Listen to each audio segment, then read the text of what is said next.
Hello, I'm Chris Ward. I was a doctor, and in this website I want to look at life through medical eyes. I want to tell you how I got to think differently about medicine and in fact about life. I was a neurologist. People treat me like a god when I tell them that. I let them admire me for a moment, which is great. You can try it.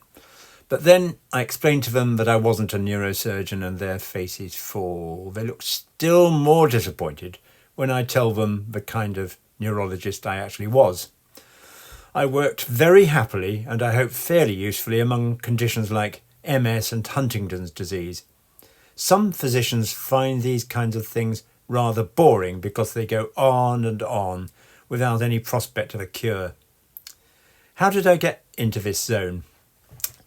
One turning point came while I was a young neurology trainee. A middle-aged man with motor neuron disease came into my clinic.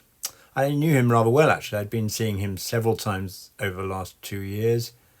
I'd been forced to watch him slowly deteriorate because there is, as you probably know, nothing at all that a doctor can do to prevent motor neuron disease getting worse. When I asked him how he was, I got the standard reply, "Not too bad, doctor," but anyone could see this wasn't true. His hands were weaker, his speech more slurred. At the same time, I sensed his fear.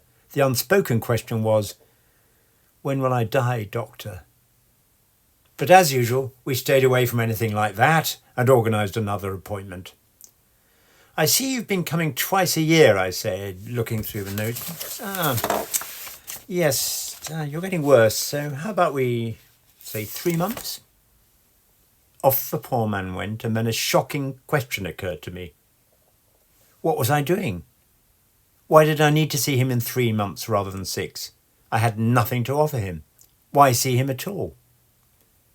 It was dawning on me that there was something missing from the kind of medicine I had learned. We'd been trained to focus on physical disease, which is entirely right. Of course, that's what doctors are for. What wasn't right was that we put our patients' fears, feelings of unwellness, disabilities and other experiences to one side on the grounds that these weren't medical matters. What I noticed was that experiences had meanings. When plants have diseases, maybe we spray them, maybe not. But you can't just spray a person because often the only way to respond effectively is to understand what it is for this person, this particular man, to have weak hands or slurred speech. Psychologists and especially anthropologists help me see that. My patient's symptoms actually meant something whether or not they made sense from a biological point of view, which is a key point, and those meanings were often shared with someone else, which is another key point. This particular man was on his own in the clinic, but somewhere there was someone for whom his predicament also had meanings. And that's why, years later, I learned to use ideas from family therapy in my neurological work. By the way, I know I'm being a bit unfair to doctors and neurologists.